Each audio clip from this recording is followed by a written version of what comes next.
Hello दोस्तों, नमस्कार, good evening. आप सभी का बहुत बहुत स्वागत है हमारे यूट्यूब चैनल करियर परिवार में। मैं मुकेश कुमार आप सबका बहुत बहुत स्वागत करता हूं। चलिए हम लोग आज का क्लास स्टार्ट करते हैं। और आप सभी का जो यूनिट 3 चल रहा था उसी का हम लोग आज सेकेंड पार्ट लेकर के आए हैं। और यूनिट 3 का फर्स्ट क्लास हुआ था कल, नहीं देखें तो जाकर के देख लीजिएगा, काफ़ी इंपॉर्टेंट क्लास था। और आज यूनिट 3 का लास्ट क्लास होगा, सेकेंड क्लास होगा, ठीक है। और इसके बाद हम लोग कल इसका क्वेश्चन आंसर कर लेंगे और यूनिट 3 भी आपका कंप्लीट हो जाएगा। आपका इसके पहले भी 2 यूनिट आपका कंप्लीट करवा दिए हैं और इसका पीडीएफ आपको कल क्लास होने के बाद आपको मिल जाएगा, ठीक है। और डेली इसका दोस्तों रात में 9 बजे से लाइव क्लास चलता है। तो अगर आप हमारे क्लास में अभी तक नहीं जुड़े हैं तो आप इस नंबर पर मैसेज करके हमसे जुड़ सकते हैं। अभी न्यू बैच ही स्टार्ट हुआ था 28 जुलाई से। इसमें बहुत सारा आपको क्लास निकल गया है। 3 यूनिट लगभग यहाँ पर समाप्त होने वाला है। सभी आपको मिल जाएगा जो लोग अगर अभी नए ज्वाइन करते हैं तो। पीछे जो आपका 85 टेस्ट हुआ था वो भी आपको शेयर कर दिया जाएगा, उसका भी पीडीएफ और नोट्स और वीडियो सभी चीज़ आपको मिल जाएगा। हमारे इस क्लास में जुड़ने के लिए 351 इसमें चार्ज है आपको ये 2 नंबर है। 2 नंबर में से किसी भी पर भी आप पेमेंट करके हमें स्क्रीनशॉट 7857824310 इस नंबर पर आप हमें मैसेज कर दीजिए। वहाँ आपको ग्रुप में जोड़ दिया जाएगा और सभी मटेरियल आपको प्रोवाइड करा दिया जाएगा। हमारा टेलीग्राम ज्वाइन कर लीजिएगा, क्योंकि टेलीग्राम पर भी क्वेश्चन अपलोड करते रहते हैं, जहाँ से आपकी तैयारी होते रहेगी। तो इकाई 3 में हम लोग कल देख चुके थे दोस्तों बच्चों के शारीरिक एवं मनोगत्यात्मक विकास की समझ तक, ठीक है। यहाँ तक कल हम लोग देख लिए थे। 6 पॉइंट आपका हो गया था। आज हम लोग देखेंगे सृजनात्मकता से, खेल से आशय, व्यक्तित्व विकास के विविध आयाम, बच्चों के भावात्मक संवेगात्मक विकास का पहलू और नैतिक विकास और बच्चे। जी हाँ, जीन पियाजे और कोहल वर्ग के बारे में भी यहाँ पर आज देखने वाले हैं। काफ़ी इंपॉर्टेंट क्लास है, बहुत ही इंपॉर्टेंट क्लास है। और आज आपका ये टॉपिक कंप्लीट हो जाएगा यूनिट 3। तो चलिए स्टार्ट करते हैं आज का क्लास। और चैनल पर नए हैं तो चैनल को ज़रूर से ज़रूर आप लोग सब्सक्राइब कर लीजिएगा, ताकि आने वाला हर एक वीडियो का नोटिफिकेशन आपको मिलता रहे। जी हाँ, सृजनात्मकता से आज हम लोग शुरू करने वाले हैं। देखिए सृजनात्मकता क्या होता है। सृजनात्मकता से संबंधित आप सभी को बहुत सारा क्वेश्चन आंसर करवाया गया है ना। जब हम टेस्ट लिए थे उस समय डीएलएड का जो टेस्ट हुआ था आपका और समान अध्ययन का टेस्ट हुआ, उसमें सृजनात्मकता से बहुत सारे प्रश्न आपको एग्ज़ाम में पूछे जाते हैं। तो चलिए आज हम इसको डिटेल से देख लेते हैं, है ना। सृजनात्मकता क्या होता है, इसकी क्या विशेषताएँ हैं, सृजनात्मकता के क्या तत्व हैं, ठीक है। सृजनात्मकता सृजन बालक की क्या विशेषताएँ होती है, सभी चीज़ हम यहाँ पर देखेंगे, ठीक है। चलिए, सृजनात्मकता का मतलब क्या होता है। सबसे पहले तो ये जानना चाहिए कि सृजनात्मकता का मतलब क्या होता है। देखिए सृजनात्मकता जो शब्द है ना, ये अंग्रेजी के क्रिएटिविटी से बना हुआ है। ये भी क्वेश्चन आपको पूछा हुआ है, ठीक है। इसी का हिंदी रूपांतरण है। सृजनात्मकता से अभिप्राय है रचना संबंधी योग्यता, यानी कि नवीन उत्पाद की रचना, यानी कि कुछ नए चीज़ों का खोज करना, उसी को कहते हैं सृजनात्मक बुद्धि या सृजनात्मकता, ठीक है। अब देखिए यहाँ पर इसको काफ़ी अच्छे तरीके से यहाँ पर समझाया गया है कि मनोवैज्ञानिक दृष्टि से सृजनात्मक स्थिति अन्वेषणात्मक होती है। विद्वानों ने सृजनात्मकता की अवधारणा को स्पष्ट करने के लिए उसे अपनी अपनी तरह से परिभाषित करने को प्रयत्न किया है। कुछ प्रसिद्ध विद्वानों के परिभाषाओं पर विचार करेंगे। और ये जो प्रसिद्ध विद्वान हैं, प्रसिद्ध जो मनोवैज्ञानिक हैं, इनको आपको याद रखना है, क्योंकि ये आपको क्वेश्चन पूछा जाएगा। सृजनात्मकता की परिभाषाएं। जी हाँ, जेम्स ड्रेवर ने सृजनात्मकता के बारे में क्या कहा है। तो सृजनात्मकता मुख्यतः नवीन रचना या उत्पादन में होती है। जी हाँ, ये कथन है जेम्स ड्रेवर का। याद रखिएगा दोस्तों, नोट कर लीजिएगा, ठीक है। नोट अगर आप करते चलते हैं तो बहुत अच्छी बात है, ठीक है। दूसरा है क्रो एंड क्रो महोदय का। तो इनका कथन है कि सृजनात्मकता मौलिक परिणामों को व्यक्त करने की मानसिक प्रक्रिया है। और स्टेगनर एवं कार्वोस्की महोदय का क्या कथन है कि किसी नई वस्तु का पूर्ण या आंशिक उत्पादन सृजनात्मकता है। ऐसा नहीं कि नए वस्तु का उत्पादन भी क्या है, सृजनात्मकता है। और लेकिन कोई वस्तु है उसमें कुछ चेंजिंग कर देना भी, वो भी सृजनात्मकता के अंतर्गत ही आता है आपका, ठीक है। और ड्रैब डाहल महोदय का क्या कहना है। इनका कहना है कि सृजनात्मकता व्यक्ति की योग्यता है जिसके द्वारा वह उन वस्तुओं विचारों का उत्पादन करता है, ठीक है। चलिए अब हम यहाँ पर कुछ देखेंगे दोस्तों सृजनात्मकता की विशेषताएं। ठीक है, विशेषताएं के बारे में भी एग्जाम में पूछा जाता है कि निम्नलिखित में से सृजनात्मकता की क्या विशेषताएं हैं। ठीक है, तो ये जो आपको यहाँ पर 7-8 पॉइंट दिया हुआ है सृजनात्मकता की क्या क्या विशेषताएं हैं, तो इसको आपको थोड़ा सा डिटेल से यहाँ पर पढ़ने की आवश्यकता है, क्योंकि यहीं से ऑप्शन आपको बनता है। ठीक है, सृजनात्मकता जो कह रहा है कि सार्वभौमिकता होती है, इसमें हम कह रहा है कि हम में से प्रत्येक व्यक्ति में कुछ न कुछ मात्रा में सृजनात्मकता अवश्य होती है, यानी कि प्रत्येक व्यक्ति में कुछ न कुछ सृजनात्मकता जरूर होती है। दूसरा पॉइंट है कि यद्यपि सृजनात्मकता योग्यताएं प्रकृति प्रदत्त होती है, परंतु प्रशिक्षण या शिक्षा द्वारा उनको विकसित किया जा सकता है। तीसरा यहाँ पर विशेषता है कि सृजनात्मकता जो है वो अभिव्यक्ति द्वारा किसी नई वस्तु को उत्पन्न किया जाता है। ठीक है, तो ये आप ध्यान में रखिएगा। ठीक है, और यहाँ पर आगे कह रहा है कि परंतु यह आवश्यक नहीं कि वह वस्तु पूर्ण रूप से नई हो। ऐसा नहीं है कि वो नया वस्तु का ही वो उत्पन्न कर रहा है या उत्पादन कर रहा है। ठीक है, पुराने वस्तु में भी अगर किसी प्रकार का चेंजिंग किया जा रहा है तो वो भी सृजनात्मकता के अंतर्गत ही आएगा। आगे कह रहा है कि पृथक रूप से दिए गए तत्वों से नए एवं ताजा सम्मिश्रण का निर्माण करना, पहले से ज्ञात तथ्यों सिद्धांतों का पुनर्गठन करना, किसी पूर्व ज्ञात शैली में सुधार करना आदि इतने ही सृजनात्मकता कार्य है जितना रसायन विज्ञान का कोई नया तत्व ढूंढना या गणित का कोई नया सूत्र खोजना। ये सभी सृजनात्मकता के अंतर्गत आता है। इसको और भी आप डिटेल से यहाँ से पढ़ सकते हैं। चौथा पॉइंट हम देखते हैं कि देखिए चौथा में क्या विशेषताएं दिया गया है। कह रहा है कि कोई भी सृजनात्मक अभिव्यक्ति सृजन के लिए आनंद तथा संतुष्टि का स्रोत होता है। सृजन जो देखता या अनुभव करता है उसे अपने तरीके से प्रकट करता है। ठीक है, सृजन जो है अपनी रचना द्वारा ही अपने आप की अभिव्यक्ति करता है। सृजन अपने ही तरीके से वस्तुओं, व्यक्तियों, घटनाओं को लिखता है और इसी को कहेंगे हम सृजनात्मकता। ठीक है, चलिए पांचवा पॉइंट दिया गया है। पांचवा पॉइंट में कह रहा है कि सृजन वह व्यक्ति है जो अपने अहम को इस प्रकार प्रकट करता हो, यह मेरी रचना है, यह मेरा विचार है, मैंने इस समस्या को हल किया है, अतः निर्माणात्मक क्रिया में अहम आवश्यक सम्मिलित रहता है। ठीक है, तो ये सभी विशेषताएं हैं सृजनात्मकता की।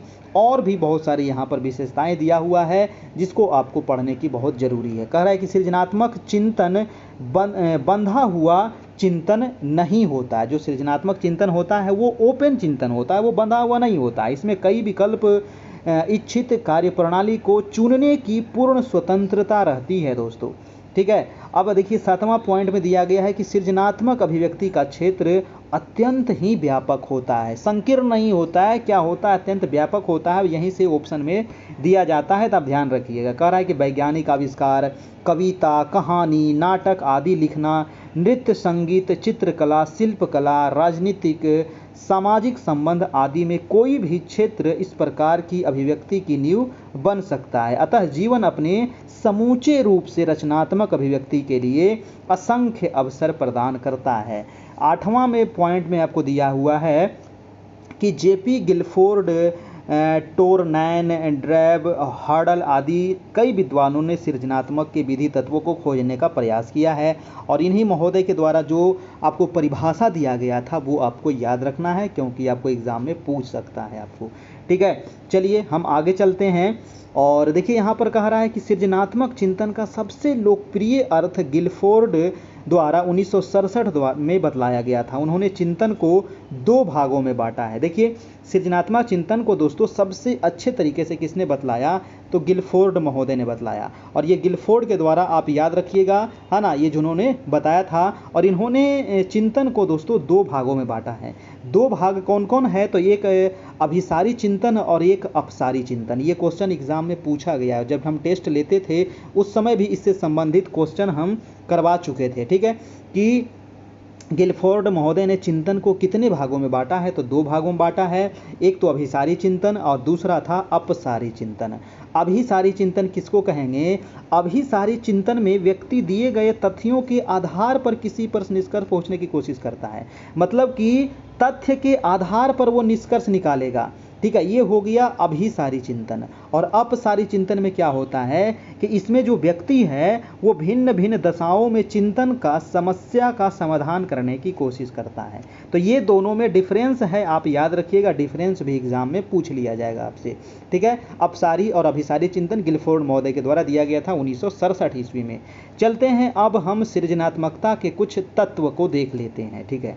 ठीक है, वीडियो अगर अच्छा लग रहा हो ना तो एक बार सभी लोग लाइक बटन को दबा दीजिएगा, और चैनल पर नए हैं तो सब्सक्राइब बटन को भी दबा करके ब्लैक कर दीजिएगा, ठीक है। अगर वो रेड है तो उसको ब्लैक कर देना है, ठीक है, और अगर ब्लैक हुआ है तो उसको छोड़ देना है, ठीक है। वो सब्सक्राइब हो जाएगा और बगल में जो घंटी है उसको दबा दीजिएगा। 9 बजे आपको लाइव क्लास मिल जाएगी, ठीक है, 9 बजे रात में।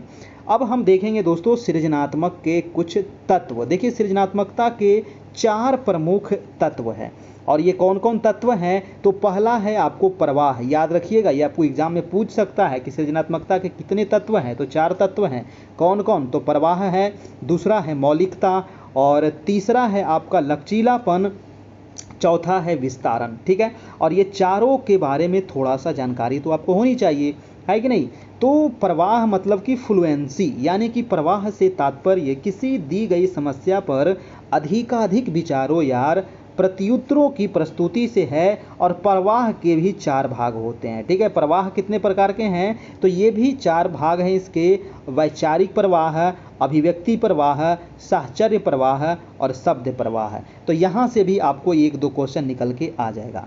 दूसरा जो है तत्व वो है मौलिकता, यानी कि ओरिजिनलिटी। जी हाँ, कह रहा है कि मौलिकता से अभिप्राय जो है वो व्यक्ति के द्वारा प्रस्तुत किए गए विकल्पों या उत्तरों के असामान्य अथवा अन्य व्यक्तियों के उत्तरों से भिन्न होने से है। और इसमें यह देखा जाता है कि व्यक्ति द्वारा दिए गए उत्तर प्रचलित उत्तरों से कितने भिन्न है। और मौलिकता जो है ये मुख्यतः नवीनता से संबंधित होता है। जी हाँ, तो ये भी याद रखिएगा, मौलिकता नवीनता से संबंधित होता है।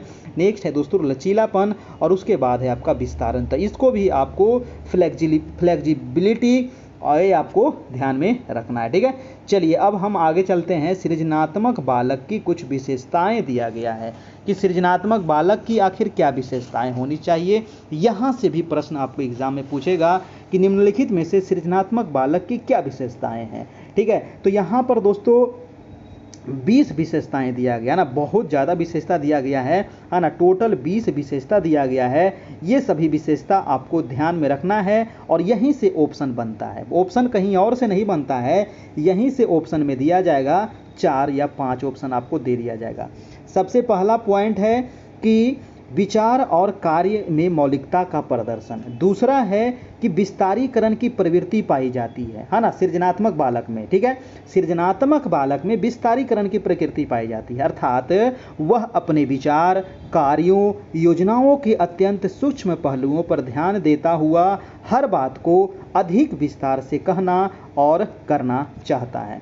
व्यवहार में आवश्यक लचीलेपन का परिचय देता है। चौथा है कि जटिलता, अपूर्णता, असमरूपता के प्रति उसका लगाव होता है, और वह खुले दिमाग से सोचने में विश्वास रखता है, ठीक है। सृजनात्मक बालक की ये सभी विशेषताएं हैं, और ये सभी आपको दिमाग में होना चाहिए, क्योंकि यहीं से ऑप्शन बनेगा। 5वां ऑप्शन है कि वह समायोजन में सक्षम होता है एवं उसकी साहसिक कार्यों में प्रविष्ट होता है। 6 पॉइंट है कि वह एक रास्ता और उबाऊपन की अपेक्षा कठिन और टेढ़े मेढ़े जीवन पथ से आगे बढ़ना पसंद करता है सृजनात्मक बालक दोस्तों, ठीक है। 7वां पॉइंट दिया हुआ है कि वह अस्पष्ट, गूढ़ एवं अव्यक्त विचारों में रुचि रखता है। 8वां है कि उसकी स्मरण शक्ति अच्छी होती है और उसके ज्ञान का दायरा भी विस्तृत होता है, जो सृजनात्मक बालक होते हैं। 9वां है कि उसमें चुस्ती, सजगता, ध्यान, एकाग्रता की प्रचुरता होती है सृजनात्मक बालक में। 10वां है कि उसमें स्वयं निर्णय लेने की पर्याप्त योग्यता होती है। और 11वां है कि उसमें सीखने या प्रशिक्षण को एक परिस्थिति से दूसरी परिस्थिति में स्थानांतरण करने की भी योग्यता पाई जाती है। जी हाँ, 12वां पॉइंट है कि समस्याओं के प्रति उसमें उच्च स्तर की संवेदना पाई जाती है। और 13 नंबर पॉइंट है कि उसकी विचार अभिव्यक्ति में अत्यधिक प्रवाहात्मकता पाई जाती है दोस्तों। तो ये सभी है सृजनात्मक बालक के विशेषताएं। अभी और भी बहुत सारी विशेषताएं हैं, तो आप इसको पढ़ लीजिएगा और उसको 1-2 बार आपको PDF दे दिया जाएगा, वहाँ से ज़रूर इसको पढ़ लीजिएगा, क्योंकि यहीं से ऑप्शन में आपको पूछा जाएगा। अब हम देखते हैं अगला पॉइंट है कि बालकों में सृजनात्मकता विकसित करना। जी हाँ, बालक में हम सृजनात्मकता को कैसे विकसित करेंगे, ठीक है, कैसे विकसित करेंगे हम बालक में सृजनात्मकता को, तो चलिए देख लेते हैं। कह रहा है कि प्रवाह, मौलिकता, लचीलापन, विविध चिंतन, आत्मविश्वास, संवेदनशीलता, संबंधों को देखने तथा बनाने की योग्यता आदि कुछ ऐसी योग्यताएं हैं जिनका विकास सृजनात्मकता के विकास में सहायक सिद्ध हो सकता है। इन योग्यताओं को विकसित करने के लिए निम्नलिखित सुझाव सहायक सिद्ध हो सकते हैं। अब यह क्या क्या यहाँ पर सुझाव दिया है कि उत्तर देने की स्वतंत्रता होनी चाहिए, अभिव्यक्ति के अवसर होनी चाहिए, मौलिकता तथा लचीलेपन को प्रोत्साहित करना चाहिए, उचित अवसर एवं वातावरण प्रदान करना चाहिए, समुदाय के सृजनात्मक साधनों का प्रयोग करना चाहिए, सृजनात्मक चिंतन के अवरोधों से बचना चाहिए, मूल्यांकन प्रणाली में सुधार करना चाहिए और सृजनात्मकता के विकास के लिए विशेष तकनीकों का प्रयोग करना चाहिए। तो ये हुआ दोस्तों बालकों में सृजनात्मकता विकसित करने के लिए ये सब चीज़ अगर करते हैं तो बच्चे में सृजनात्मकता का विकास होगा। अब अगला पॉइंट है कि सृजनात्मकता विकसित करने की क्या क्या विधियां हैं। जी हाँ, अगर एग्ज़ाम में विधि पूछ लिया जाए तो ये अगर आपके पास ऑप्शन है तो आप बिल्कुल सही कर सकते हैं। पहला विधि है मस्तिष्क उद्दीलन विधि, दूसरा है शिक्षण प्रतिमानों का प्रयोग और तीसरा विधि है दोस्तों वो है आपका क्रीड़न तकनीकों का प्रयोग।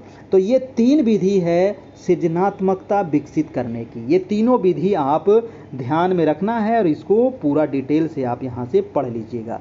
हम चलते हैं आगे, ठीक है। अगला जो पॉइंट था, अगला जो टॉपिक है वो है खेल से आशय, यानी कि खेल से क्या आशय है। देखिए खेल जो है ना, खेल में बच्चों को पढ़ाई कराना आज के समय में सबसे बड़ी चीज़ है, ठीक है। खेल से क्या आशय है, इसकी अवधारणा, विशेषता, बच्चों के विकास के संदर्भ में महत्व, यानी कि बच्चों के विकास में खेल का कितना महत्व है इसके बारे में देखेंगे। यहाँ से भी 1-2 प्रश्न आपको फिक्स है कि पूछेगा ही पूछेगा। चलिए इस टॉपिक को भी यहाँ से कंप्लीट कर लेते हैं। कह रहा है कि खेल की परिभाषा दैनिक व्यवहार के क्षेत्र में इस प्रकार दी जा सकती है। कैसे दी जा सकती है? कह रहा है कि खेल वह स्वयं प्रेरित क्रिया है जिससे आनंद प्राप्त होता है तथा जिसमें उस क्रिया के परिणाम के संबंध में कोई विचार नहीं किया जाता, अतः यह संपूर्णतः ऐच्छिक रहती है तथा इस क्रिया में किसी भी प्रकार का बाह्य दबाव नहीं रहता है। अतः खेल एक स्वयं प्रेरित स्वतंत्र क्रिया है जिसमें बहुत आनंद की प्राप्ति होती है। जी हाँ, खेल, किस बच्चे को खेल नहीं पसंद होगा? हर एक बच्चों को खेल पसंद है और खेल में ही शिक्षा दी जानी चाहिए। खेल की अनेक विशेषताएं हैं, इनमें कुछ प्रमुख विशेषताएं हैं। खेल की क्या क्या विशेषताएं होनी चाहिए, चलिए यहाँ पर कुछ दिया हुआ है। कह रहा है कि खेल एक स्वाभाविक एवं जन्मजात प्रवृत्ति है। खेल स्वतंत्र और आत्म प्रेरित होता है। खेल शारीरिक या मानसिक क्रिया है, बिल्कुल सही है।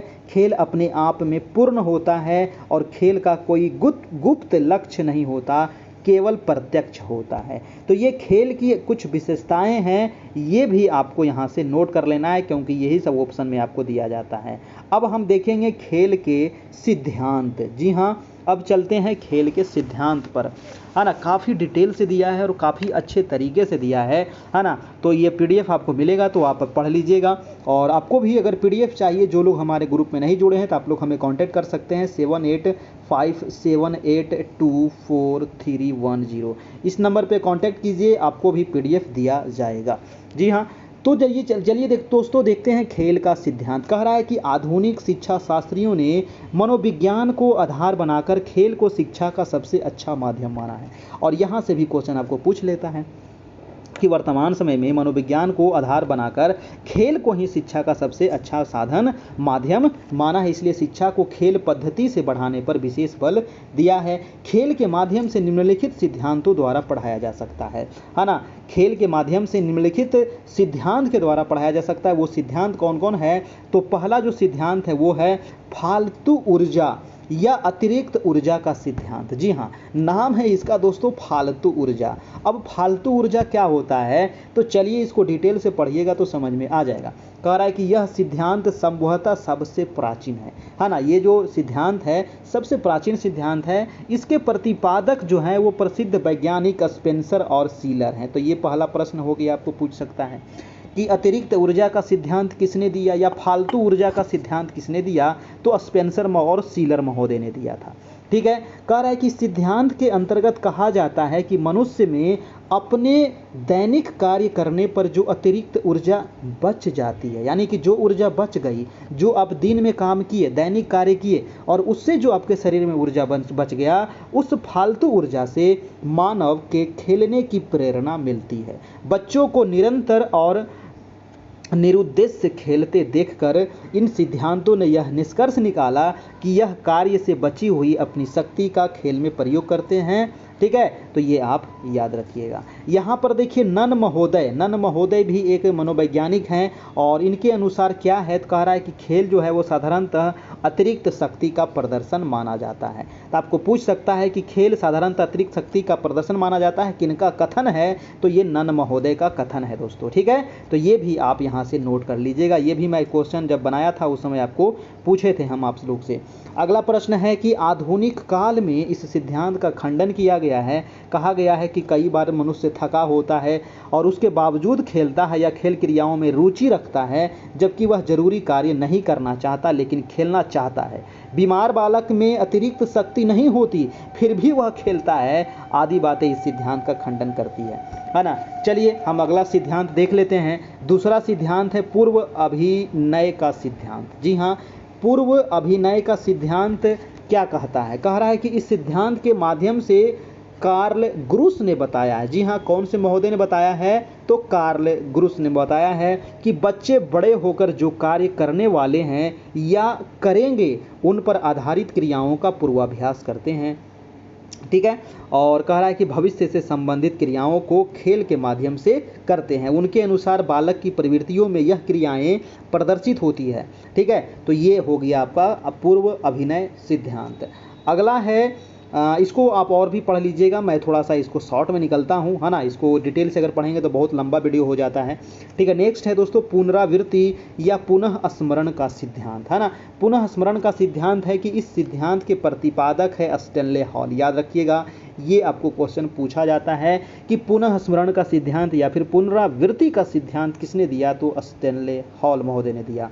कह रहा है कि उनके अनुसार बच्चा अपने खेलों में परजातीय अनुभव की पुनरावृत्ति करता है। दूसरे शब्दों में बताया गया है कि बच्चा इसलिए खेलता है क्योंकि उसके पूर्वजों ने भी ये खेल खेले होते हैं। देखा जाए तो वह अपने पूर्वजों के इतिहास को दोहराता है।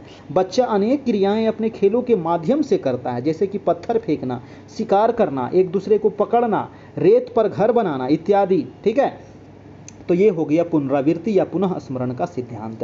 अगला है प्रतिद्वंदिता का सिद्धांत। जी हाँ, प्रतिद्वंदिता का सिद्धांत दोस्तों यह सिद्धांत बताता है कि जीवन में दौड़ना, कूदना, भागना, फेंकना आदि प्रतिद्वंदिता के कारण है। ठीक है, और हम अपने जीवन में इस तरह की क्रियाएं सम्मिलित किए रहते हैं, यानी कि कंपटीशन थ्योरी इसको भी कह सकते हैं। यह सभी क्रियाएं खेलों का रूप लेकर हमारे सामने आती है, अर्थात खेल संबंधी क्रियाएं हमारी जिंदगी की आम जरूरतों को पूर्ण करने के लिए की जाती है। इसलिए मानव अनेक खेल खेलता है दोस्तों। तो ये था प्रतिद्वंदिता यानी कि कंपटीशन थ्योरी। नेक्स्ट पांचवा है कि स्वयं को व्यक्त करने का सिद्धांत, यानी कि एक्सप्रेसिंग योर सेल्फ थ्योरी। जी हाँ, स्वयं को व्यक्त करने का सिद्धांत है और इस सिद्धांत के अनुसार मानव एक गतिशील प्राणी है। जी हाँ, मनुष्य में सोचने समझने की क्षमता, विभिन्न प्रकार के संवेग यानी कि इमोशन, प्रवृत्तियाँ, आंतरिक शक्ति विद्यमान होती है जो व्यक्ति में होने चाहिए। और मनुष्य हमेशा कुछ न कुछ क्रियाएं करता रहता है, वह हमेशा गतिशील रहना चाहता है। इससे मनुष्य अपनी शारीरिक, मनोवैज्ञानिक, संवेगात्मक, सामाजिक आवश्यकताओं की पूर्ति करता है। तो अगला जो सिद्धांत है दोस्तों वो है मनोरंजन का सिद्धांत। जी हाँ, लास्ट है इंटरटेनमेंट थ्योरी, यानी कि खेल जो है वो बालक के मन कि दमित भावनाओं को बाहर निकालने का काम करता है। वास्तविक जीवन में जो वस्तुएं उसे प्राप्त नहीं हो सकी उसको बच्चा खेल में कल्पना के द्वारा प्राप्त कर सुख का अनुभव करता है। खेल के द्वारा बालक को मानसिक शक्तियों का उपयोग करने की आवश्यकता होती है।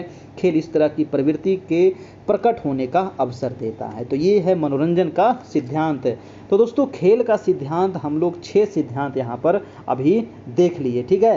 तो ये खेल का विशेषता, खेल बच्चों चलिए अगला पॉइंट हम देखते हैं। अगला पॉइंट है कि बच्चों के विकास में खेल का महत्व। अब है कि महत्व क्या है, बहुत इम्पॉर्टेंट है ना, बहुत इम्पॉर्टेंट है। और यहीं से प्रश्न बनता है एग्ज़ाम में, और आप लोग को फिर समझ में नहीं आता है, कहते हैं कि आउट ऑफ सिलेबस है, ये है वो है ना। तो चलिए देखते हैं कि बच्चों के विकास में खेल का आखिर क्या महत्व है ना। तो कह रहा है कि यहाँ कुछ कारण बताए गए हैं कि बच्चों के लिए नियमित रूप से खेलना क्यों आवश्यक है। पहला है कि खेल से बेहतर कोई शिक्षा नहीं। जी हाँ, खेल से बेहतर कोई भी शिक्षा नहीं। कह रहा है कि विभिन्न वातावरणों में अन्य बच्चों के साथ खेलना शाब्दिक रूप से बच्चों के सीखने, अभ्यास करने और स्वयं को व्यक्त करने के लिए एक सुरक्षित स्थान बनाने के लिए बुनियाद निर्धारित करता है। दूसरा है सामाजिक निर्माण में सीखना, है ना। बहुत सारा यहाँ पर पॉइंट दिया हुआ है, ठीक है, कि बच्चों के विकास में खेल का क्या महत्व है। तो सामाजिक निर्माण में सीखना दोस्तों, सहजता की ताकत को समझना, और नेक्स्ट पॉइंट है खुद को व्यक्त करने में खुली जगह का आनंद लेना। शारीरिक महत्व बहुत ही इम्पॉर्टेंट है ना। मानसिक महत्व बहुत इम्पॉर्टेंट है। सामाजिक महत्व काफ़ी इम्पॉर्टेंट है। ये सभी ऑप्शन में आपको दिया जाएगा। संवेगात्मक यानी कि इमोशनल महत्व, ठीक है, और नैतिक महत्व, और है आपका खेल द्वारा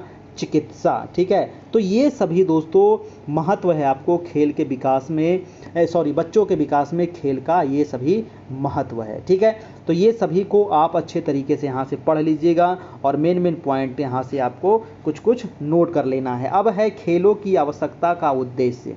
जी हाँ, खेलों की क्या आवश्यकता है तथा इसका क्या उद्देश्य है, ठीक है। चलिए इसको भी हम लोग यहाँ से कंप्लीट करते हैं, उसके बाद हम चलते हैं नेक्स्ट टॉपिक पर। खेलों की आवश्यकता तथा उद्देश्य। कह रहा है यहाँ पर कि एक समय था दोस्तों जब शारीरिक शिक्षा यानी कि खेल कूद को विद्यालय में कुछ भी महत्व नहीं दिया जाता था। सही बात है, आज से लगभग 10 से 20 साल 30 साल पहले खेल को महत्व दिया ही नहीं जाता था, ठीक है। कहा भी जाता था खेलोगे कूदोगे तो बनोगे खराब, और पढ़ोगे लिखोगे तो बनोगे नवाब, ठीक है। लेकिन आज उसका क्या हो गया है, उल्टा हो गया है, ठीक है। कह रहा है कि विद्यालय को केवल शिक्षा प्रदान करने के स्थल के रूप में ही स्वीकार किया जाता था। पहले पढ़ाई को ही सब कुछ माना जाता था, खेल कूद को उपेक्षा की दृष्टि से देखा जाता था, है ना। पाठ्य पुस्तक ही शिक्षा की आधार थी। परंतु क्या हुआ कि धीरे धीरे इसमें शिक्षा शास्त्रियों ने यह अनुभव किया कि शारीरिक विकास के बिना मानसिक विकास संभव नहीं है। जब तक आपका शारीरिक विकास नहीं होगा, आपका मानसिक विकास अच्छे तरीके से नहीं हो सकता है। अतः विद्यालयों में शारीरिक शिक्षा के अंतर्गत खेल कूद तथा शारीरिक व्यायाम की ओर विशेष ध्यान दिया जाने लगा। अब प्रायः समस्त विद्यालयों में शारीरिक व्यायाम तथा खेल कूद आदि को किसी न किसी रूप में महत्व दिया जाता है वर्तमान समय में।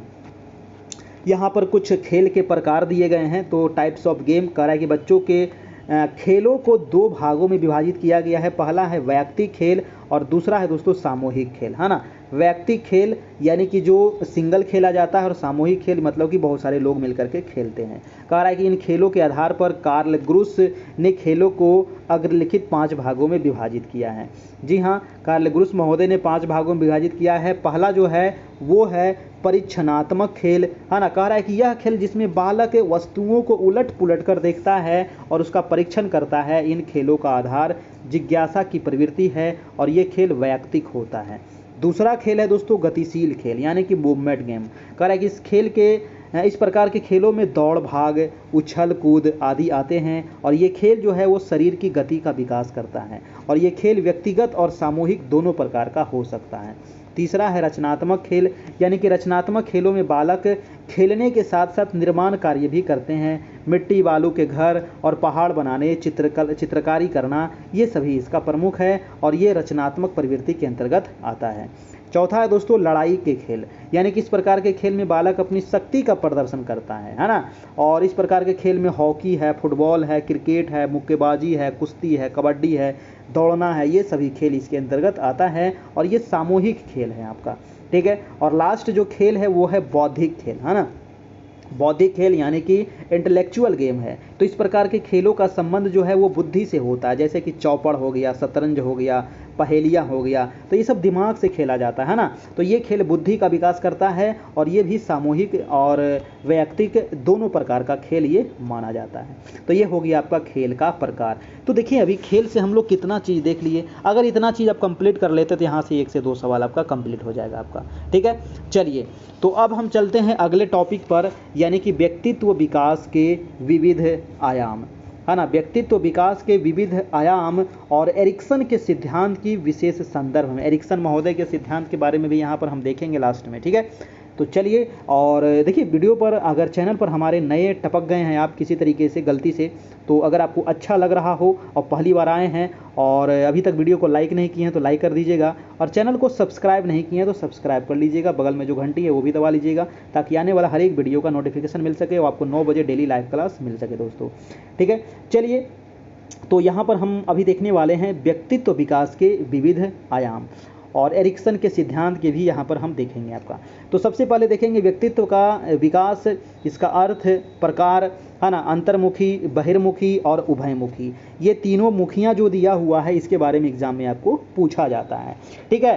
तो इसके बारे में चलिए डिटेल से हम यहाँ पर पढ़ते हैं। कह रहा है कि व्यक्तित्व की अवधारणा, जी हाँ, अर्थ और परिभाषा। कह रहा है कि सामान्यतः व्यक्तित्व से अभिप्राय है व्यक्ति के रूप। व्यक्तित्व से क्या अभिप्राय है? व्यक्ति का रूप, रंग, कद, लंबाई, चौड़ाई, शारीरिक संरचना, व्यवहार, मृदुभाषी से लगाया जाता है। और ये समस्त गुण जो है दोस्तों व्यक्ति के समस्त व्यवहार का दर्पण है आपका, ठीक है। अब है कि व्यक्तित्व अंग्रेजी के पर्सनैलिटी शब्द का रूपांतरण है। जी हाँ, पर्सनालिटी से ही व्यक्तित्व बनता है और अंग्रेजी के इस शब्द की उत्पत्ति यूनानी भाषा के पर्सोना से हुआ है, और जिसका अर्थ होता है नकाब, यानी कि यूनानी लोग नकाब या मुखौटा पहनकर मंच पर अभिनय करते थे ताकि दर्शकगण यह न जान सके कि अभिनय करने वाला कौन है। रैक्स के अनुसार, ये ध्यान रखिएगा, रैक्स के अनुसार व्यक्तित्व क्या होता है? तो कह रहा है कि व्यक्तित्व जो है वो समाज द्वारा मान्य तथा अमान्य गुणों का संगठन है, ठीक है, ये रैक्स महोदय के द्वारा। अब है कि व्यक्तित्व के कितने प्रकार होते हैं दोस्तों, है ना, व्यक्तित्व के कितने प्रकार होते हैं। तो व्यक्तित्व के संदर्भ में अलग अलग शिक्षा शास्त्रियों ने अपने अपने विचार प्रकट किए हैं, है ना। सभी शिक्षा शास्त्री अपने तरीके से इसका विचार रखा है। कह रहा है कि इनमें से निम्नांकित 3 वर्गीकरण को साधारणतः स्वीकार किया गया है, पर सबसे अधिक महत्वपूर्ण अंतिम को माना जाता है। देखिए 3 इसमें महत्वपूर्ण है, लेकिन सबसे महत्वपूर्ण है अंतिम वाला यानी कि मनोवैज्ञानिक प्रकार, है ना। इसमें 3 प्रकार है, और पहला प्रकार है शरीर रचना प्रकार, ठीक है। पहला प्रकार कौन है? शरीर रचना प्रकार। और इसमें जर्मन विद्वान क्रेस्मर ने शरीर रचना के आधार पर व्यक्तित्व के 3 प्रकार बताए हैं, तो ये आपको नोट कर लेना है, ठीक है। शरीर रचना प्रकार जो है ये किसने दिया है? तो जर्मन विद्वान क्रेस्मर ने, और इन्होंने व्यक्तित्व के 3 प्रकार बताए हैं, एक शक्तिहीन और दूसरा खिलाड़ी और तीसरा नाटा।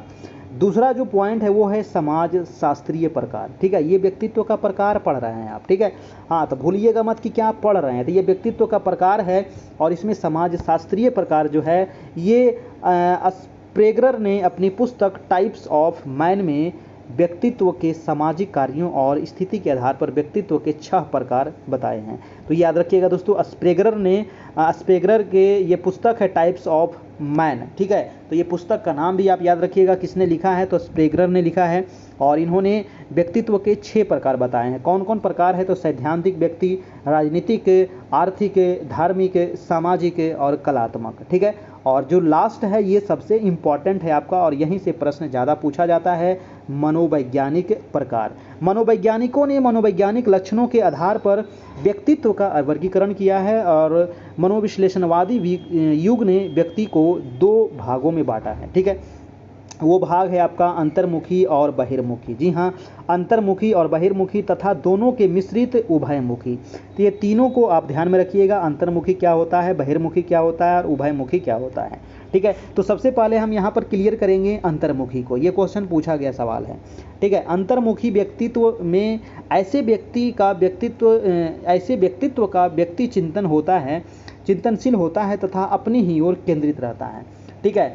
मतलब जो ऐसे व्यक्तित्व का व्यक्ति चिंतनशील होता है, जो अंतर्मुखी होता है, वो कैसा व्यक्ति रहेगा, चिंतनशील व्यक्ति रहेगा तथा अपनी ही ओर केंद्रित रहता है, अपने आप में वो मन में मतलब कि बहुत सारे चीज़ सोचते रहता है। बहुत सारे लोग को देखो होंगे ना, चुपचाप बैठा हुआ है अपने मन में, बस उधड़ बुन चल रहा है, ठीक है। तो इस व्यक्ति के लक्षण, स्वभाव, आदत, अभिवृत्तियाँ आदि बाह्य रूप में प्रकट नहीं होता, मतलब कि बाहर नहीं दिखता है, उसके मन में चल रहा है बहुत सारे सवाल, ठीक है। इसलिए इसको अंतर्मुखी कहा जाता है, मतलब कि अपने अंदर मुख में ही वो बहुत सारी चीज़ को कर रहा है। और इस विकास बाह्य रूप में न होकर के आंतरिक रूप में होता है। अंतर्मुखी व्यक्तित्व की निम्नलिखित विशेषताएं हैं। इसकी क्या क्या विशेषताएं होती हैं, तो ये जो व्यक्ति होता है ये एकांकी होता है, मतलब कि अकेला रहना पसंद करेगा, है ना। ऐसे व्यक्ति बाह्य जगत की वस्तुओं को कम अनुराग होता है। ये कर्तव्य परायण होते हैं तथा समय का सदैव ध्यान रखते हैं।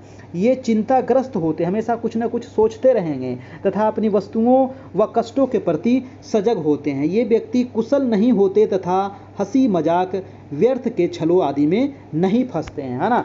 युंग ने अंतर्मुखी व्यक्ति को विचार प्रधान, भाव प्रधान, तर्क प्रधान व दिव्य दृष्टि प्रधान 4 रूपों में विभक्त किया है। तो ये क्वेश्चन पूछा जाता है दोस्तों, यहाँ से इसको नोट कर लीजिएगा कि युंग महोदय ने अंतर्मुखी व्यक्ति को कितने भागों में बांटा है। तो ये 4 भागों में बांटा है युंग महोदय के द्वारा। एक विचार प्रधान, भाव प्रधान और तर्क प्रधान और दिव्य दृष्टि प्रधान, ठीक है, ये युंग महोदय ने। नेक्स्ट है कि अच्छे लेखक होते हैं। जो अंतर्मुखी व्यक्ति होते हैं वो अच्छा लेखक होते हैं, मतलब कि वो मन में कुछ सोचते रहते हैं और अपना फिर लिखते रहेंगे, है कि नहीं, परंतु वक्ता नहीं होते, मतलब ये बोलते ही नहीं है ना। तो ये वक्ता नहीं हो सकता, ये लेखक हो सकते हैं, ठीक है। चिंतन का धरातल प्रबल होता है इनमें, है ना। ये स्वयं के लिए चिंतनशील होते हैं तथा शांत मुद्रा में हमेशा रहते हैं। 9वां पॉइंट है कि ये भाव प्रधान होते हैं तथा आत्मचिंतन करते हैं तथा आत्मोद्धार हेतु लीन रहते हैं। 10वां है कि ये प्रायः क्या होते हैं, तो प्रकृतिवादी होते हैं तथा यथार्थ को अपने स्वभाव के अनुरूप ढालने का प्रयास करते हैं। तो ये हो गया दोस्तों अंतर्मुखी व्यक्तित्व का कुछ यहाँ पर विशेषताएं दिया गया है, तो ये आप याद रखिएगा, यहाँ से क्वेश्चन पूछा जाता है। नेक्स्ट है दोस्तों बहिर्मुखी व्यक्तित्व, है ना। बहिर्मुखी व्यक्तित्व की क्या क्या विशेषताएं होती है, बहिर्मुखी व्यक्तित्व किस प्रकार का होता है, ये भी क्वेश्चन आपको पूछा जाता है। कह रहा है कि ऐसे व्यक्तित्व वाले व्यक्ति की रुचि जो होता है वो बाह्य जगत में होता है, मतलब कि बाहरी जगत में होता है। बाह्य मतलब क्या होता है, बाहरी जगत में होता है। और वे अपने विचारों, भावनाओं को स्पष्ट रूप से व्यक्त करते हैं और वे संसार के भौतिक और सामाजिक लक्ष्यों में विशेष रुचि रखते हैं। बहिर्मुखी व्यक्तित्व की निम्नलिखित विशेषताएं हैं और ये विशेषताएं काफ़ी इंपॉर्टेंट है आप सभी के लिए। पहला विशेषता है कि ये सबको प्रसन्न करने वाले होते हैं, मतलब कि ये बोल करके, हंसा करके, गाना गा करके किसी प्रकार से आपको क्या करेंगे, प्रसन्न रखेंगे तथा प्रशंसकों से घिरे रहने की कामना करते हैं। इनमें कर्तव्य कुशलता की मात्रा अंतर्मुखी से अधिक होती है। वातावरण के साथ आसानी से अनुकूल कर लेते हैं और ये विचार प्रधान तथा व्यवहार कुशल होते हैं तथा निर्णय भी भावों के अनुरूप ही लेते हैं। बाह्य क्रियाओं की ओर हमेशा संवेदनशील होते हैं, आत्मचिंतनशील नहीं होते, परंतु सभी विचारों के आधार पर अपना विचार प्रकट करते हैं। नेक्स्ट है कि स्वयं की पीड़ा या परिस्थिति की चिंता नहीं करते, चिंता मुक्त होते हैं। ये धारा प्रवाह बोलने वाले होते हैं, मतलब कि ये बाह्यमुखी होते हैं, बहिर्मुखी होते हैं, ठीक है। तो इसकी विशेषताएं देख लिए, यहाँ से भी आपको एग्जाम में क्वेश्चन पूछा जाता है कि बहिर्मुखी व्यक्तित्व की क्या क्या विशेषताएं हैं निम्नलिखित में से। नेक्स्ट है दोस्तों आपका उभयमुखी व्यक्तित्व।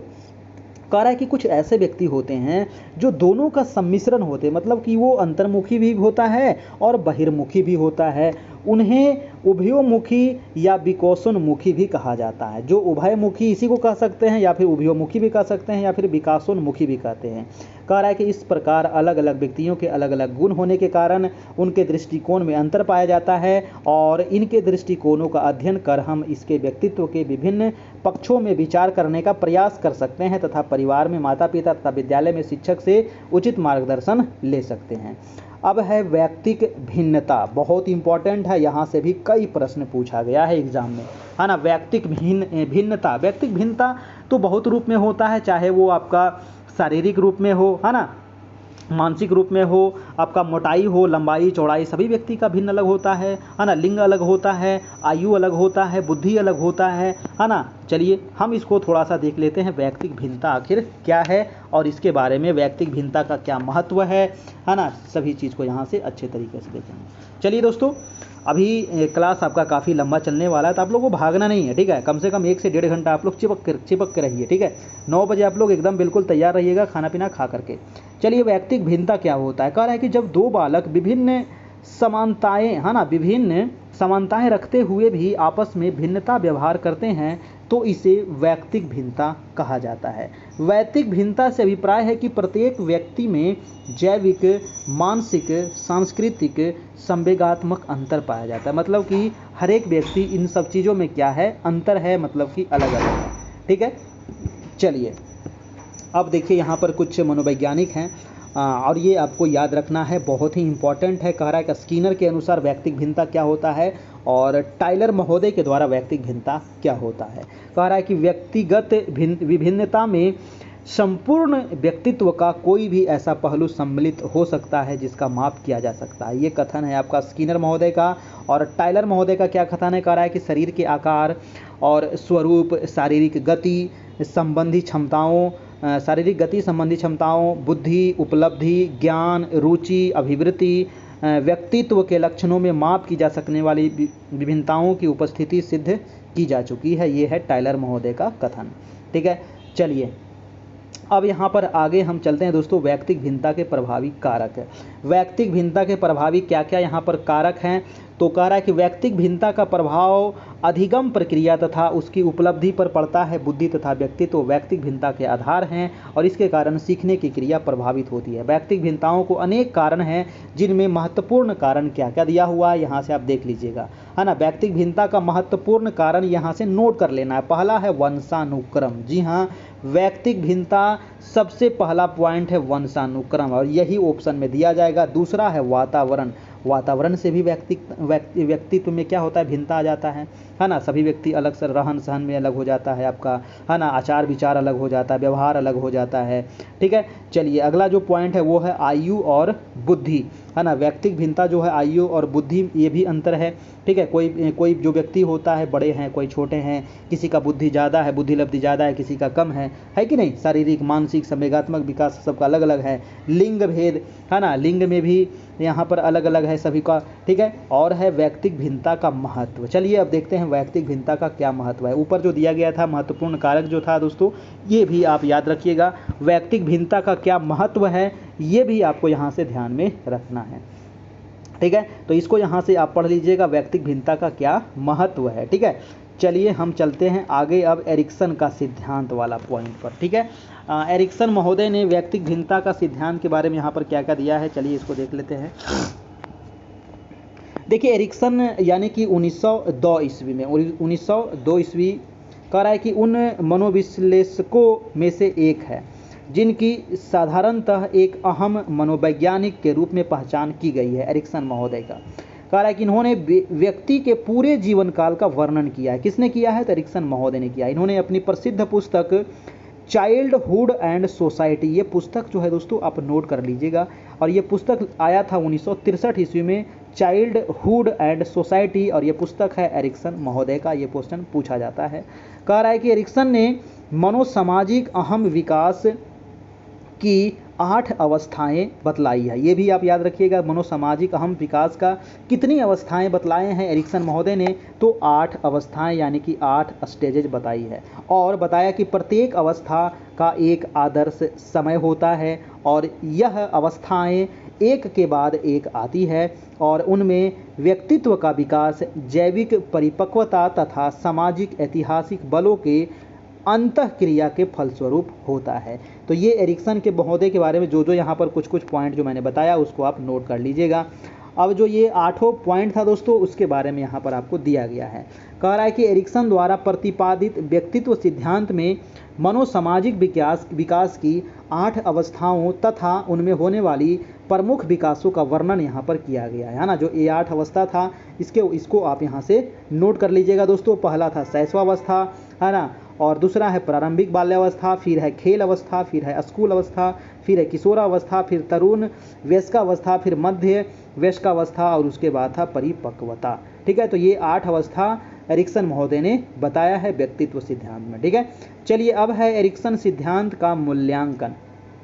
एरिक्सन सिद्धांत का क्या मूल्यांकन है तो इसको भी यहाँ से देख लीजिएगा। कह रहा है कि एरिक्सन के मनोसामाजिक सिद्धांत के कुछ गुण एवं अवगुण हैं। एरिक्सन सिद्धांत के गुण निम्नलिखित है ना। क्या क्या यहाँ पर गुण है तो पहला गुण आपको यहाँ पर दिया गया है, दूसरा गुण दिया गया है और यहाँ पर तीसरा गुण, चौथा गुण दिया गया है दोस्तों। तो इसको भी आप देख लीजिएगा क्या क्या यहाँ पर गुण है। चलिए हम चलते हैं आगे। ठीक है, अगला जो आपका टॉपिक है वो है बच्चों में भावात्मक संवेगात्मक विकास का पहलू, जॉन बॉल्वी का सिद्धांत एवं अन्य के बारे में। ठीक है, तो संवेगात्मक विकास यहाँ से काफ़ी इंपॉर्टेंट है, यहाँ से क्वेश्चन पूछा जाता है। कह रहा है कि जीवन में संवेगों की महत्वपूर्ण भूमिका होती है। संवेग मतलब कि इमोशन है ना, इमोशन की काफ़ी महत्वपूर्ण भूमिका होती है तथा व्यक्ति के वैयक्तिक एवं सामाजिक विकास में संवेगों का योगदान होता है। संवेगों के विकास के संदर्भ में 2 मत हैं। एक पहला मत है कि संवेग जन्मजात होता है और दूसरा है कि संवेग अर्जित किए जाते हैं, है ना। तो संवेग पहला जो है वो कह रहा है जन्मजात होता है। कह रहा है कि इस मत को मानने वाले वेकविन और हॉलिंगवर्थ आदि है। ठीक है, संवेग जन्मजात होता है, इसको मत को मानने वाला कौन है तो वेकविन है और दूसरे जो मनोवैज्ञानिक हैं वो है हॉलिंगवर्थ हैं। हॉलिंगवर्थ का मानना है कि प्राथमिक संवेग जन्मजात होता है। प्राथमिक संवेग मतलब कि जब बच्चा जन्म लेता है उस समय जो उसका इमोशन होता है वो क्या होता है, जन्मजात होता है। वाटसन ने बताया कि जन्म के समय बच्चे में 3 प्राथमिक संवेग होता है। एक तो भय होता है, दूसरा क्रोध होता है और तीसरा प्रेम होता है। तो ये भी यहाँ से आप नोट कर लीजिएगा कि वाटसन ने जन्म के समय कितने संवेग को बताया है और वो संवेग कौन कौन है तो 3 संवेग को बताया है, वो है भय, क्रोध और प्रेम। ठीक है, दूसरा जो है दोस्तों वो है संवेग जो हैं वो अर्जित किए जाते हैं। कुछ मनोवैज्ञानिकों का मत है कि जो संवेग है यानी कि इमोशन है वो संवेग विकास एवं बुद्धि की प्रक्रिया के दौरान प्राप्त किए जाते हैं और इस संबंध में हुए प्रयोग स्पष्ट करते हैं कि जन्म के समय संवेग निश्चित रूप से विद्यमान नहीं होते। बाद में वो क्या होता है, धीरे धीरे बच्चा ऐसी निश्चित प्रतिक्रियाएं करता है जिससे ज्ञात होता है कि उसे सुखद और दुखद अनुभूति हो रही है। मतलब कि धीरे धीरे उसका संवेग का उत्पादन हो जाता है आपका। अब है कि संवेग की क्या क्या यहाँ पर विशेषताएं होती है, ये आपको यहाँ पर दिया गया है। तो यहाँ पर कुछ 8 विशेषताएं दी गई है। पहला है कि संवेग अनुभव किसी मूल प्रवृत्ति या जैविकीय उत्तेजना से जुड़े होते हैं। दूसरा है कि सामान्यतः संवेग प्रत्यक्षीकरण का उत्पाद होता है। तीसरा है कि प्रत्येक संवेगात्मक अनुभव के दौरान प्राणी में अनेक शारीरिक परिवर्तन होते हैं। और चौथा है संवेग किसी स्थूल वस्तु या परिस्थिति के प्रति अभिव्यक्त किए जाते हैं। नेक्स्ट है कि प्रत्येक जीवित प्राणी में संवेग होते हैं। और छठा है कि विकास के सभी स्तरों में संवेग होते हैं और बच्चे बूढ़े में उत्पन्न किए जा सकते हैं। एक ही संवेग को अनेक प्रकार की उत्तेजनाओं से उत्पन्न किया जा सकता है। और 8वां है कि संवेग शीघ्रता से उत्पन्न होते हैं और धीरे धीरे समाप्त होते हैं। तो ये था संवेग की कुछ विशेषताएं।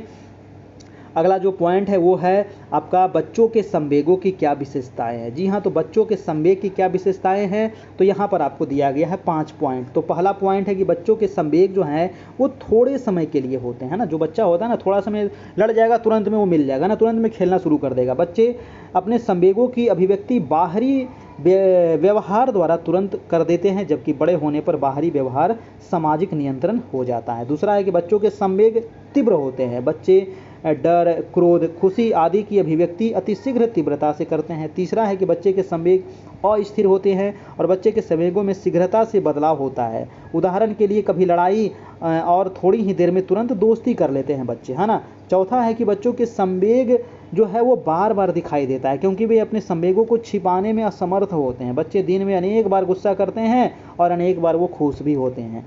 5वां है कि बच्चों की संवेगात्मक प्रक्रिया में भिन्नता पाई जाती है। एक ही संवेग की अवस्था में प्रत्येक बच्चा अलग अलग प्रतिक्रिया देता है। उदाहरण के लिए अजनबी के सामने एक बच्चा भाग जाएगा जबकि दूसरा बच्चा क्या करेगा, रोने लगेगा, है ना। एक बच्चा होता है ना कि कोई भी अजनबी आ गया तो कोई रोने लगता है, कोई बच्चा भाग जाता है, कोई उसके साथ मिल घुल जाता है ना। तो ये होता है कि मतलब कि संवेग हो गया। 5 प्रकार की यहाँ पर दिया गया है बच्चों के संवेगों की विशेषताएं।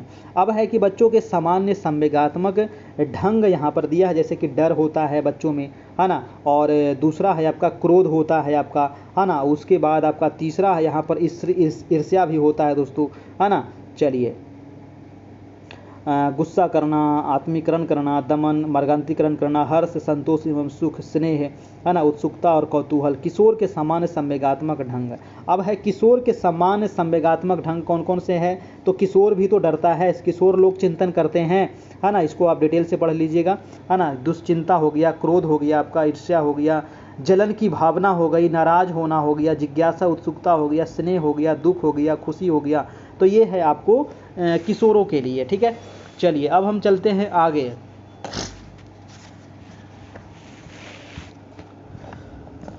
अब है संवेगात्मक विकास को प्रभावित करने वाले कारक दोस्तों, ठीक है। संवेगात्मक जो विकास है उसको प्रभावित करने वाले कारक कौन कौन से हैं, ठीक है। तो ये पहला हो गया परिपक्वता, यहाँ से भी आपको क्वेश्चन पूछा जाता है, सीधा एग्जाम में पूछ लिया जाएगा कि निम्नलिखित में से संवेगात्मक विकास को प्रभावित करने वाले कारक कौन कौन से हैं।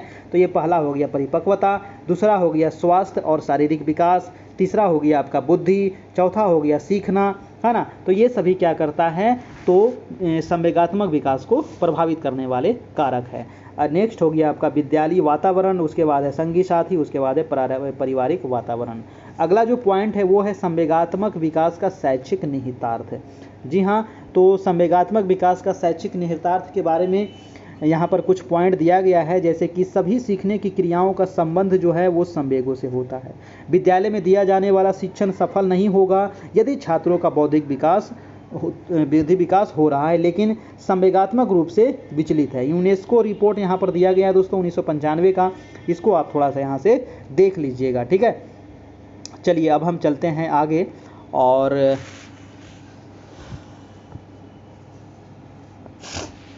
हाँ, अब देखिए एक लास्ट जो आपका टॉपिक बचा हुआ है वो है नैतिक विकास, है ना। नैतिक विकास का सिद्धांत, देखिए नैतिक विकास का जो सिद्धांत है ना, ये जीन पियाजे भी दिया है और कोहलबर्ग महोदय भी दिया है। देखिए ये क्वेश्चन जब हम टेस्ट ले रहे थे आपका डीएलएड वाला, तो उस समय ये क्वेश्चन आया था आपका, तो बहुत सारे लोग ये पूछे भी थे कि सर नैतिक विकास का सिद्धांत आप बताए, जीन पियाजे फिर बता रहे हैं कोहलबर्ग। तो देखिए, तो नैतिक विकास का जो सिद्धांत है ना, ये जीन पियाजे भी दिए हैं और कोहलबर्ग भी दिए हैं, ठीक है। दोनों में थोड़ा बहुत का अंतर है, क्या ये अंतर है आपको यहाँ पर आपको बताया गया है, आप इसको अच्छे तरीके से पढ़ लेना है, ठीक है।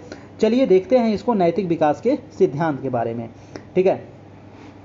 सबसे पहला है कि एक ही समाज के विभिन्न वर्गों की नैतिकता के स्वरूप में अंतर पाया जा सकता है। अच्छे या बुरे व्यवहार पर किसी वर्ग के विचार के अनुसार ही यह निर्णय लिया जा सकता है कि उस वर्ग के व्यक्तियों के लिए वैयक्तिक व्यवहार क्या है।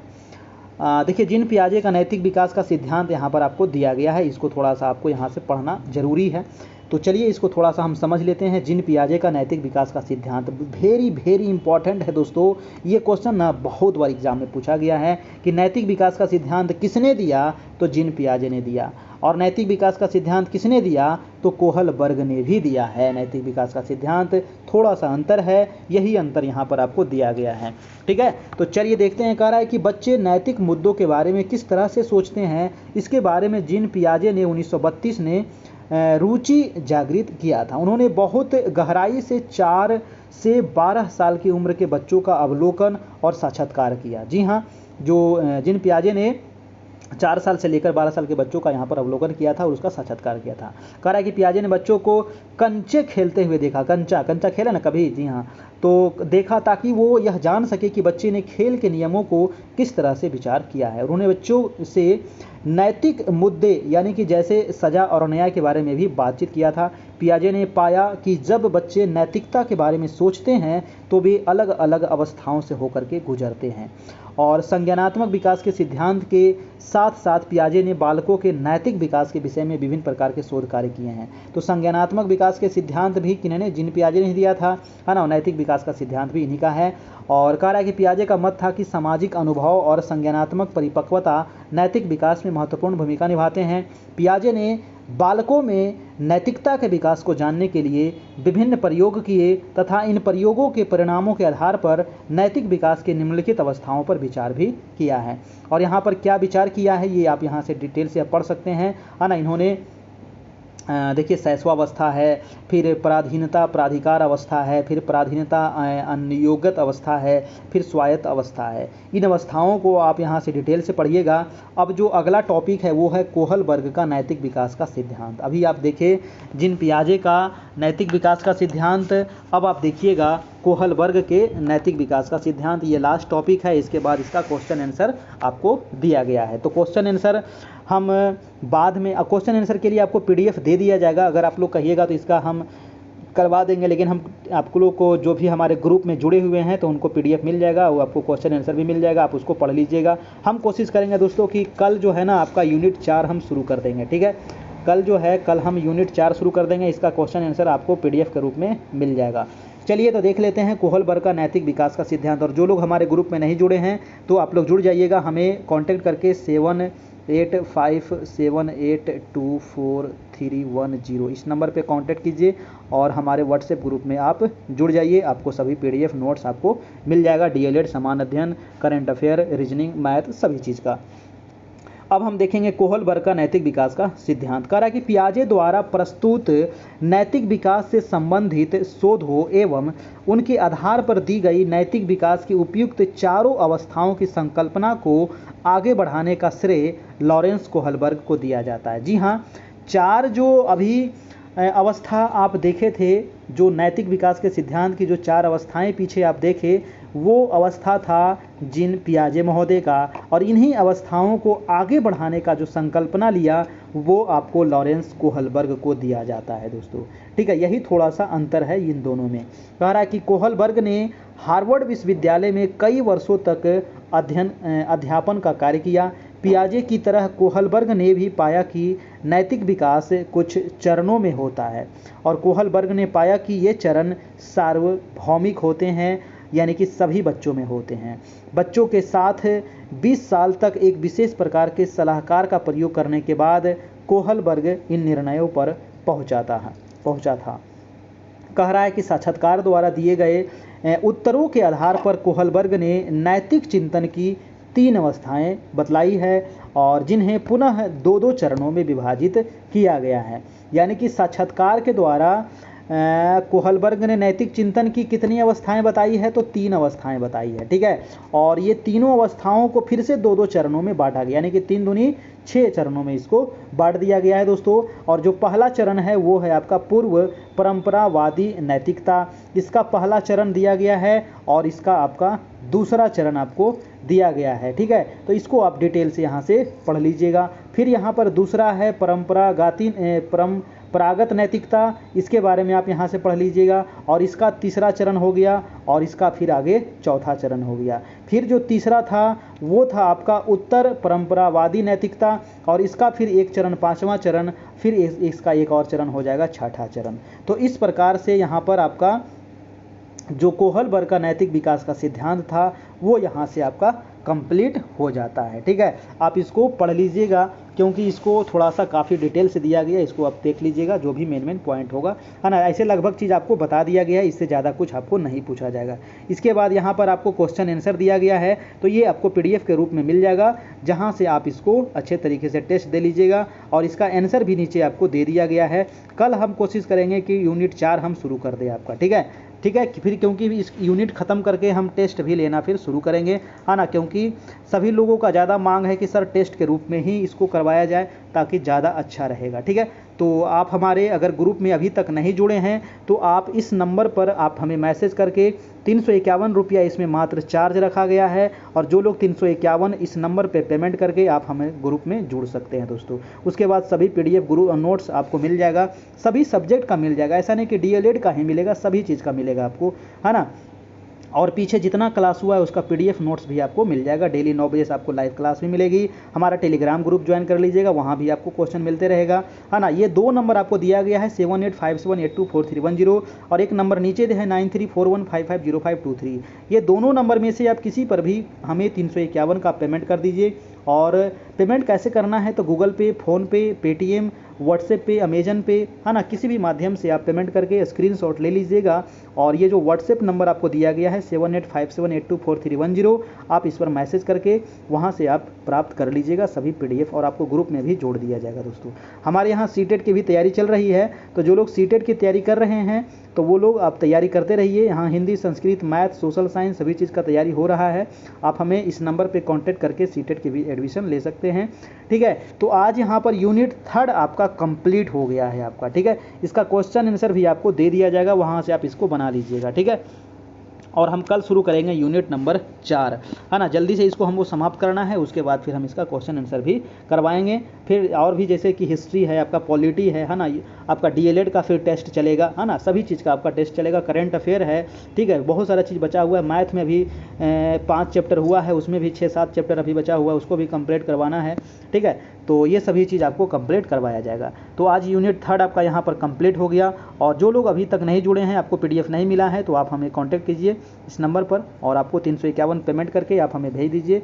इस नंबर पर आपको भेजना है ना, इस नंबर पे पेमेंट करना है, इसी नंबर पर आपको भेज देना है, वहाँ आपको ग्रुप में जोड़ दिया जाएगा और सभी मटेरियल आपको प्रोवाइड करा दिया जाएगा। ठीक है दोस्तों, तो फिर हम मिलते हैं कल इसी समय इसी चैनल पर। तब तक के लिए good night, goodbye, take care.